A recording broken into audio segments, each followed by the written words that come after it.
শুরু করছি আমার বার্থডে স্পেশাল গল্পের পার্ট 2। এই ঘটনাটি ঘটেছিল আমার এক খালাতো বোনের সাথে।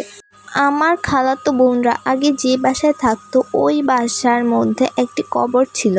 ওই কবরটি ছিল বাসার বাড়িওয়ালার বাবার। তা আমার আপুরা জানতো না।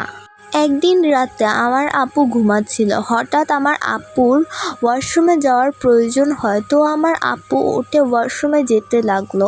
ওয়াশরুমটি ছিল বারান্দার পিছনে, আর দরজাটি ছিল খুবই শক্ত, একদম টেনে ওই দরজাটিকে খুলতে হয়, কারণ দরজার মধ্যে অনেক ঝং পড়ে গিয়েছিল। তো আমার আপু অনেক কষ্টে দরজাটিকে খুলে ওয়াশরুমে যায়। ওয়াশরুমের কাজ শেষ করার পরে যখন আমার আপু আবার ফিরে আসছিল, তখন দেখে দরজাটি একটু ফাঁক করা আর পুরো দরজাটি বন্ধ। কিন্তু আমার আপুর ভালো করে মনে আছে আপু পুরো অর্ধেক দরজা খুলেছিল। মানে পুরো দরজা খোলা লাগে না আমার আপুর, কারণ আমার আপু খুব চিকন ছিল। দরজা খোলার বিষয়টি আমার আপু খুব একটা পাত্তা দেয় না এবং দরজাটি খুলে রুমে যায়।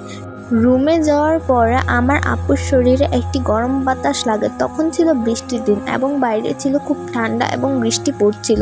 তো এই বৃষ্টির মধ্যে গরম বাতাসটি কোথা থেকে আসলো এটাও আমার আপু খুব একটা পাত্তা দেয় না এবং বিছানায় গিয়ে শুয়ে থাকে। তখন আমার আপু দেখে একটি কালো ছায়াটিকে দেখে আপু মনে করে হয়তো চোখের ভুল। তো আপু যে বিছানায় শুয়ে থাকে, আপু একটু পর অনুভব করে আপুর হাতের উপর কে যেন বসে আছে।